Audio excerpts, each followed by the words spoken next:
So hello students, it's Waseem sir here और आज हम लोग सीखने वाले हैं engineering mechanics subject. Engineering mechanics subject जो कि इंजीनियरिंग के फर्स्ट ईयर में होता है, common to all the branches, जिसका हम लोगों ने लास्ट लेक्चर में सेंट्रॉइड चैप्टर स्टार्ट किया था, जिसके अभी तक हम लोगों ने 5 प्रॉब्लम सॉल्व किए हैं, जिसके वीडियोस ऑलरेडी यूट्यूब पे अपलोडेड है। अगर आप लोगों ने नहीं देखा है तो लिंक नीचे डिस्क्रिप्शन में दिया हुआ है, जाके पहले वो वीडियोस देख लीजिए, है ना।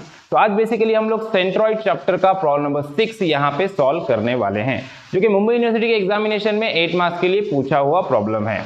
तो प्रॉब्लम का स्टेटमेंट एकदम सिंपल सा है, find the centroid of shaded area as shown in figure. और डायग्राम हम लोग को यहाँ पे दिया हुआ है, जो मैंने ऑलरेडी ड्रॉ करके रखा है। इतने डायमेंशन और ये डायग्राम दिया हुआ है, और जो रेड कलर से शेडेड एरिया है, इस शेडेड एरिया का सेंट्रॉइड हम लोग को यहाँ पे फाइंड आउट करना है। तो जब भी हम लोग को सेंट्रॉइड का प्रॉब्लम आता है, तो सब में पहले हम लोग को प्रॉब्लम को अच्छे से समझना है, डायग्राम को अच्छे से ऑब्जर्व करना है। यहाँ पे डायग्राम को हम लोग अच्छे से देखेंगे तो ये जो शेडेड एरिया है, इस शेडेड एरिया का डायरेक्टली सेंट्रॉइड निकालने के लिए हमारे पास कोई स्टैंडर्ड फॉर्मूला नहीं है। हमारे पास स्टैंडर्ड फॉर्मूलाज होता है रेक्टेंगल के लिए, ट्रायंगल के लिए, सेमी सर्कल, क्वार्टर सर्कल, इन सारे स्टैंडर्ड डायग्राम्स के लिए स्टैंडर्ड फॉर्मूलाज हमारे पास सीजी का सेंट्रॉइड का है ना। तो इसलिए हम लोग क्या करेंगे, अब इस डायग्राम को हम लोग कुछ स्टैंडर्ड डायग्राम्स में कन्वर्ट कर देंगे, है ना। और उस स्टैंडर्ड डायग्राम में कन्वर्ट करने के बाद फिर हम लोग इस शेडेड एरिया का सेंट्रॉइड इजीली निकाल सकते हैं। तो देखो, सब में पहले क्या करना है, इस डायग्राम को स्टैंडर्ड डायग्राम में कन्वर्ट करना है, कुछ स्टैंडर्ड फिगर्स में कन्वर्ट करना है। तो सब में पहले यहाँ पे हम लोग देखेंगे तो हम लोग को यहाँ पे एक बड़ा सा रेक्टेंगल दिख रहा है। देखो, बड़ा सा एक रेक्टेंगल दिख रहा है, जिसका ये जो विड्थ है वो 20 है, और ये जो हाइट है, ये हाइट कितनी, यहाँ तक 15 दिया है। ये डायमेंशन कितना है, it will be equals to radius. ये देखो, ये क्वार्टर सर्कल है, ये क्वार्टर सर्कल का रेडियस है, ये भी रेडियस है, ये भी रेडियस है। ये 20 है तो ये भी कितना रहेगा, 20, और 20 + 15 मतलब ये 35 है। 20 का एक बड़ा सा रेक्टेंगल हम लोग को दिख रहा है ना। अब ये जो रेक्टेंगल है, रेक्टेंगल को हम लोग डायग्राम नंबर 1 नाम दे देंगे। देखो, इस रेक्टेंगल को हम लोग डायग्राम नंबर 1 नाम दे देंगे, और इसका जो सेंट्रॉइड है वो बीच में यहाँ पे किधर रहेगा, है ना। यहाँ पे इसको नाम दे देंगे हम लोग C1, सेंट्रॉइड नंबर 1, किसका, बड़ा सा रेक्टेंगल, इसको फिगर नंबर 1 नाम दिया हम लोग, है ना। अब सेकंड वाला जो डायग्राम हम लोग को दिख रहा है, क्वार्टर सर्कल है यहाँ पे, है ना। सो क्वार्टर सर्कल को हम लोग दे देंगे डायग्राम नंबर 2, यहाँ पे लिख देता हूँ मैं डायग्राम नंबर 2, और क्वार्टर सर्कल का जो हमारा सेंट्रॉइड रहेगा उसको यहाँ पे हम लोग सिचुएटेड कर देते हैं। सपोज यहाँ पे हमारा क्वार्टर सर्कल का सेंट्रॉइड है C2। अब थर्ड हम लोग को यहाँ पे एक ऐसे ट्रायंगल दिख रहा है ना, तो इस ट्रायंगल को हम लोग दे देते हैं डायग्राम नंबर 3। इसका CG रहेगा यहाँ पे, किधर, राइट एंगल ट्रायंगल है तो CG यहाँ पे रहेगा, इसको नाम दे दो C3, है ना। वैसे ही हम लोग को और एक ट्रायंगल यहाँ पे दिख रहा है, ये वाला ट्रायंगल, इसका CG सपोज यहाँ पे रहेगा तो इसको नाम दे दो C4, है ना। तो 4 स्टैंडर्ड डायग्राम में हम लोगों ने इस डायग्राम को कन्वर्ट कर दिया है। अब हम लोग को ये देखना है कि हम लोग को ऑपरेशन क्या परफॉर्म करना है, मतलब ये जो शेडेड एरिया है, इन 4 डायग्राम से शेडेड एरिया हम लोग को कैसे मिलेगा। अगर हम ध्यान से देखेंगे तो इस बड़े वाले रेक्टेंगल में से अगर मैं इस सेमी सर्कल को, इस ट्रायंगल को और इस ट्रायंगल को माइनस कर दूं, सब्सट्रैक्ट कर दूं, रिमूव कर दूं, तो मुझे ये वाला शेडेड एरिया मिल जाएगा, है ना। मतलब डायग्राम नंबर 1 बड़े से रेक्टेंगल में से, diagram number 2 quarter circle, diagram number 3 right angle triangle, और diagram number 4 another right angle triangle, इन सबको माइनस कर दूं तो शेडेड एरिया मिलेगा। तो हमारा बेसिक ऑपरेशन क्या रहेगा, देखो अब ध्यान दो, 1 में से 2 को माइनस करना है, बड़े रेक्टेंगल में से क्वार्टर सर्कल को माइनस करना है, और सेम वे डायग्राम नंबर 3 इस ट्रायंगल को भी माइनस करना है, डायग्राम नंबर 4 इस वाले ट्रायंगल को भी माइनस करना है। अब 1 में से 2, 3, 4 को माइनस करेंगे तो शेडेड एरिया मिलेगा। तो अब हम लोग को यही करना है, हमारा जो x बार y बार निकालना है उसका फॉर्मूला हम लोग को एज इट इज मिल चुका है ना। तो चलो अब सब में पहले स्टार्ट किससे करेंगे, एरिया से। चारों स्टैंडर्ड डायग्राम्स के हम लोग को एरिया सब में पहले फाइंड आउट करने हैं। तो एरिया फाइंड आउट करने के लिए यहाँ पे जो डायमेंशंस अननोन है, वो डायमेंशंस को यहाँ पे हम लोग सब में पहले लिख लेते हैं। सब में पहले यहाँ पे देखो, जैसे मैंने आपको बताया, ये वाला डायमेंशन कितना रहेगा, 20 रहेगा, ये, है ना। ये कितना रहेगा, 20। ये इसका रेडियस है क्वार्टर सर्कल का, ये 20 है तो ये भी रेडियस है, ये भी कितना होना चाहिए, 20 होना चाहिए। तो ये कितना रहेगा, 20 रहेगा। सब में पहले ये हम लोग यहाँ पे लिख देते हैं 20 सेंटीमीटर। ओके, अभी यहाँ पे आप देखोगे, यहाँ से इतना कितना है, 10 है ना। अब टोटल कितना हो गया, 20 + 15 35 हो गया। ये इसका लेंथ, ये इसका हाइट हो गया, है ना, और ये इसका विड्थ हो गया। तो चलो अब बढ़ते हैं एरियाज फाइंड आउट करने की तरफ, है ना। तो सब में पहले एरियाज निकालेंगे A1, है ना। जो पहला वाला हमारा बड़ा सा रेक्टेंगल है उसको नाम दे देंगे हम लोग A1, है ना, उसका एरिया A1। फॉर्मूला क्या है रेक्टेंगल का एरिया का? विड्थ इनटू डेप्थ और विड्थ इनटू हाइट, है ना। अब इसका विड्थ कितना है? इसका विड्थ है 20, है ना, तो ये है 20 इंटू इसका डेप्थ कितना है? डेप्थ है देखो 20 + 15 ये है हाइट, या डेप्थ कितना है? 35, तो 20 इंटू 35, 35 टू द 70 मतलब ये कितना आ जाएगा? 700 सेंटीमीटर स्क्वायर। ये मिला A1। इसी तरह से A2 फाइंड आउट करेंगे। Area of quarter circle, formula क्या होता है एरिया ऑफ क्वार्टर सर्कल के लिए? देखो पाई आर स्क्वायर, ये है एरिया ऑफ सर्कल का फॉर्मूला।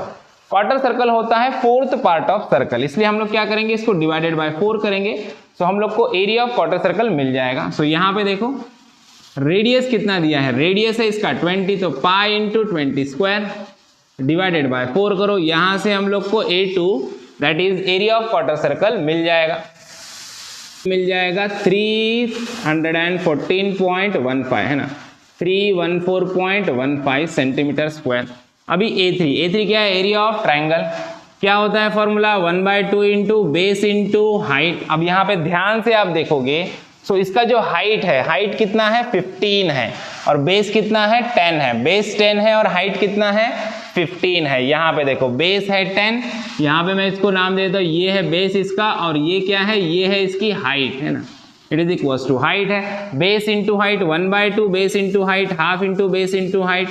वैल्यूज पुट कर दो, 1/2 इंटू 15 इंटू 10, है ना, 10/2 5 हो जाएगा, 15 5 75। सो ये मिल गया हम लोग को 75 सेंटीमीटर स्क्वायर, है ना। अभी A4 सेम वे, A4 भी क्या है? वो ट्राइंगल है ना। तो देखो ट्राइंगल का एरिया क्या होता है? 1/2 इंटू बेस इंटू हाइट। अब यहाँ पे हाइट है हमारा 10, ये वाला हाइट है 10, और बेस कितना है? वो भी 10 है। दोनों हाइट और बेस दोनों सेम है। तो देखो यहाँ पे वैल्यू पुट कर देते हैं, 1/2 इंटू 10 इंटू 10, है ना, तो 5 इंटू 10 कितना हो जाएगा? 50। तो यहाँ पे A4 मिलेगा हम लोग को 50 सेंटीमीटर स्क्वायर। देखो सारे वैल्यूज निकाले एरियाज के, A1 A2 A3 A4 values find out किया है। अब बारी है X1 X2 X3 X4 और Y1 Y2 Y3 Y4 को फाइंड आउट करने की। तो सब में पहले X1 फाइंड आउट करते हैं। देखो X1 क्या दिया है? X1 फाइंड आउट करने की कोशिश करते हैं। X1 X2 X3 एग्जैक्टली होता क्या है? X1 X2 X3 X4 मतलब हॉरिजॉन्टल डिस्टेंसेस, है ना। X एक्सिस हॉरिजॉन्टल होती है, उसी तरह से X1 X2 X3 X4 distances भी कैसे होते हैं? हॉरिजॉन्टल डिस्टेंसेस, है ना। अभी देखो हॉरिजॉन्टल डिस्टेंसेस कौन से और कहां से? देखो सो X1 क्या रहेगा? X1 इज ये जो हमारी वर्टिकल वाई एक्सिस है, जो हमारे डायग्राम के लेफ्ट कॉर्नर से जो वर्टिकल एक्सिस बनाएंगे हम लोग, वो वाई एक्सिस रहेगी, और बॉटम से जो हॉरिजॉन्टल एक्सिस बनाएंगे वो एक्स एक्सिस रहेगी। सो वाई एक्सिस से centroid C1 C2 C3 C4 तक का हॉरिजॉन्टल डिस्टेंसेस रहेंगे X1 X2 X3 X4, है ना। सो X1 क्या रहेगा? X1 बेसिकली हमारे C1 से, देखो यहाँ पे C1 से Y एक्सिस तक का हॉरिजॉन्टल डिस्टेंस, ये रहेगा हमारा X1। देखो यहाँ से इतना, ये क्या है? ये है X1। हम लोग को पता है रेक्टेंगल में हाफ में CG होता है, मतलब इसका बेस कितना है? 20, तो इसका X1 कितना रहेगा? 20/2 दैट इज 10 सेंटीमीटर, है ना। तो X1 की वैल्यू हम लोग यहाँ पे लिख देंगे। X1 इज इक्वल टू क्या रहेगा? Capital B/2 that is 20/2 which is equal to 10 centimetre. Same way X2, अब X2 क्या रहेगा? X2 is a horizontal distance from Y axis to C2। देखो C2 से Y एक्सिस तक का हॉरिजॉन्टल डिस्टेंस ये रहेगा हमारा X2। देखो ये है X2 हमारा, ये डिस्टेंस। अभी इसके लिए हमारे पास फॉर्मूला है क्वार्टर सर्कल का। देखो ये Y2 और X2 दोनों के लिए सेम फॉर्मूला है, 4r/3π, है ना। कितना डिस्टेंस होता है ये? 4r/3π। तो यहाँ पे वैल्यू पुट कर देना है। देखो 4r/3π। रेडियस कितना है? रेडियस है इसका 20 डिवाइडेड बाय 3π। इसको कैल्सी में हम लोग वैल्यू को अच्छे से पुट करेंगे और कैलकुलेट करेंगे। तो यहाँ से हम लोग को X2 का वैल्यू मिल जाएगा 8.488 सेंटीमीटर। अभी बारी है X3 की। X3 डिस्टेंस निकालने के लिए देखो X3 क्या होता है? X3 हमारा C3 से Y एक्सिस तक का हॉरिजॉन्टल डिस्टेंस, ये है हमारा X3। देखो ये है हमारा X3 डिस्टेंस। अब इसके लिए क्या करना है? क्या फॉर्मूला है इसके लिए? देखो राइट एंगल ट्राइंगल जब भी होता है तो यहाँ से इतना डिस्टेंस, वर्टिकल लाइन से इतना डिस्टेंस क्या होता है? ये हमारा बेस है ऊपर का। देखो ये हमारा क्या है? यहाँ से इतना क्या है? ये हमारा बेस है। तो ये डिस्टेंस क्या रहेगा b/3, राइट एंगल ट्राइंगल है इसके लिए ये क्या रहेगा b/3, ये डिस्टेंस क्या रहेगा इस b के 1/3 रहेगा b/3। तो x3 डिस्टेंस क्या रहेगा हमारा b/3 है ना, और इसका बेस कितना है 10 है, तो 10/3 तो आएगा आंसर 3.333 आएगा है ना। तो हम लोग ले लेंगे 3.34 सेंटीमीटर है ना, तो ये रहेगा हमारा 3.34 सेंटीमीटर। ऐसे ही x4, अभी x4 क्या रहेगा, x4 देखो अब ध्यान से देखो, यहाँ पे मैक्सिमम स्टूडेंट गलती करते हैं। x4 क्या रहेगा हमारे C4 से y एक्सिस तक का हॉरिजॉन्टल डिस्टेंस, ये वाला डिस्टेंस यहाँ से इतना, ये रहेगा x4। स्टूडेंट ये डिस्टेंस ले लेते हैं, ये डिस्टेंस के लिए हमारे पास स्टैंडर्ड फॉर्मूला है। देखो ये डिस्टेंस क्या रहेगा, ये डिस्टेंस कितना है b है हमारा 10, तो ये रहेगा b/3 दैट इज 10/3 3.34, ये आएगा डिस्टेंस 3.34। लेकिन x4 ये है क्या, नहीं है। x4 क्या होता है C4 से y एक्सिस तक का हॉरिजॉन्टल डिस्टेंस, ये डिस्टेंस चाहिए है ना। तो ये डिस्टेंस निकालने के लिए सब में पहले ये डिस्टेंस हम लोग को पता होना चाहिए। देखो इस डिस्टेंस का क्या फॉर्मूला है, ये डिस्टेंस है हमारा b/3 है ना, हम लोग को पता है ये b है तो ये b/3 मतलब 10/3 3.34 अभी आया हम लोगों ने देखा है ना, तो ये 3.34 है। तो अब ये डिस्टेंस कैसे मिलेगा, ये डिस्टेंस को निकालने के लिए टोटल पता है हम लोग को, ये 20 है। देखो यहाँ से यहाँ तक ये पूरा 20 है, तो 20 में से ये वाला माइनस कर देंगे तो ये मिलेगा x4। x4 is equal to क्या होगा 20 माइनस b/3 है ना। सो x4 क्या हो जाएगा हमारा 20, टोटल 20 है, माइनस b/3 मतलब 20 में से 10/3 दैट इज 3.34 को माइनस करना है। तो देखो x4 क्या मिल जाएगा हम लोग को 20 माइनस 3.333 आएगा, तो ये बन जाएगा 16.666 आएगा ये, तो हम लोग लेंगे 16.67 सेंटीमीटर, ये रहेगा x4 है ना। x1 मिला, x2 मिला, x3 मिला, x4 मिला। अब बारी है y1 y2 y3 और y4 की है ना। सो चलो सब में पहले y1 को कैलकुलेट करने की कोशिश करते हैं। y1 क्या होता है, y1 again y1 y2 y3 y4 ये क्या होते हैं, ये वर्टिकल डिस्टेंसेस होते हैं। x एक्सिस से c1 c2 c3 c4 तक के वर्टिकल डिस्टेंसेस ये होते हैं y1 y2 y3 और y4 है ना। तो सब में पहले y1 क्या रहेगा, देखो यहां से c1 से x एक्सिस तक का वर्टिकल डिस्टेंस ये रहेगा हमारा y1। अभी y1 कैसे निकालेंगे, y1 क्या रहेगा हमारा जो डेप्थ है, ये जो हाइट है d/2, d कितना है 35 है ना, टोटल 35 डिवाइडेड बाय 2 ये रहेगा हमारा y1। तो देखो y1 इज इक्वल टू क्या रहेगा d/2 that is 35/2 17.5 centimetre. Same way y2 क्या होता है c2 से यहां तक का वर्टिकल डिस्टेंस, x2 निकालते समय मैंने बताया था y2 और x2 दोनों की वैल्यू कैसी होने वाली है सेम। क्वार्टर सर्कल है, क्वार्टर सर्कल के लिए यहां से इतना डिस्टेंस और यहां से इतना डिस्टेंस का सेम फॉर्मूला होता है जो होता है 4r/3π है ना। तो यहाँ पे हम लोग लिख देंगे 4r/3π, आप डायरेक्टली यही वैल्यू लिख दोगे तो भी चलेगा 8.488 है ना। यहाँ पे मैं आपको प्रॉपरली लिख के कैलकुलेट करके बताता हूँ, डिवाइडेड बाय 3π, इसको कैलकुलेट करो तो आ जाएगा सेम 8.488 सेंटीमीटर। अभी y3 देखो, y3 क्या रहेगा वर्टिकल डिस्टेंस है ना, कहां से C3 से, देखो C3 हमारा यहाँ पे है, यहां से यहां तक का वर्टिकल डिस्टेंस, कहां तक का x एक्सिस तक का, देखो ये वाला वर्टिकल डिस्टेंस ये है y3। अब y3 को कैसे निकालेंगे, यहाँ पे मैक्सिमम स्टूडेंट गलती करते हैं। देखो ये वाले डिस्टेंस के लिए हमारे पास स्टैंडर्ड फॉर्मूला है, ये जो हमारा ट्राइंगल है ये कौन सा ट्राइंगल है हमारा, ये वाला ट्राइंगल है हमारा right angle triangle. Right angle triangle में CG से इस बेस तक का जो डिस्टेंस होता है ये वाला डिस्टेंस, इसके लिए हमारे पास फॉर्मूला है, ये कितना होता है, ये होता है h/3, h है अपना 15/3 मतलब ये 5 सेंटीमीटर है ना, ये हमारे पास इसके लिए फॉर्मूला है, ये कितना है h/3 मतलब 15/3 इसके लिए फॉर्मूला है। लेकिन यहां से यहां तक ये टोटल हाइट कितनी है 35 है, अगर 35 में से हम लोग ये ऊपर का डिस्टेंस h/3 दैट इज 15/3 मतलब 5 सेंटीमीटर माइनस कर देंगे तो अपने को y3 मिलेगा। तो y3 इज इक्वल टू क्या 35 माइनस h/3 है ना। सो y3 के लिए क्या फॉर्मूला हो जाएगा 35 minus h/3 that is 35 minus 15/3 है ना। तो 15/3 करते हैं तो हम लोग को मिलेगा 35 माइनस है ना, which is equal to how much, it is 30 centimetre, it is 30 centimetre है ना। तो y3 कितना मिल गया हम लोग को, 30 सेंटीमीटर मिल चुका है। अब बारी है y4 की। y4 भी ऐसे ही सेम डिस्टेंस हम लोग को फाइंड आउट करना पड़ेगा। y4 क्या रहेगा, इस C4 से, देखो इस C4 से हमारे x एक्सिस तक का वर्टिकल डिस्टेंस, ये वाला डिस्टेंस, ये है हमारा y4। अब इसको भी निकालने के लिए सेम फॉर्मूला है, सेम ट्रिक यूज करना पड़ेगा। ये ऊपर का डिस्टेंस कितना रहेगा, ये ट्राइंगल है, अगेन h कितना हाइट इसका 10, तो ये रहेगा 10/3 h/3 है ना। बट ये डिस्टेंस चाहिए, तो टोटल हाइट कितनी है, 35 है, तो 35 में से ये h/3 माइनस करना पड़ेगा, तब जाके y4 मिलेगा। तो y4 इज इक्वल टू क्या होगा, टोटल 35 में से ऊपर का distance that is h/3 minus करना पड़ेगा। तो देखो y4 इज इक्वल टू क्या होगा, 35 माइनस h/3, यहाँ पे h 15 नहीं है, उसका h कितना, हाइट कितना है, 10 है, वो ध्यान देना है ना।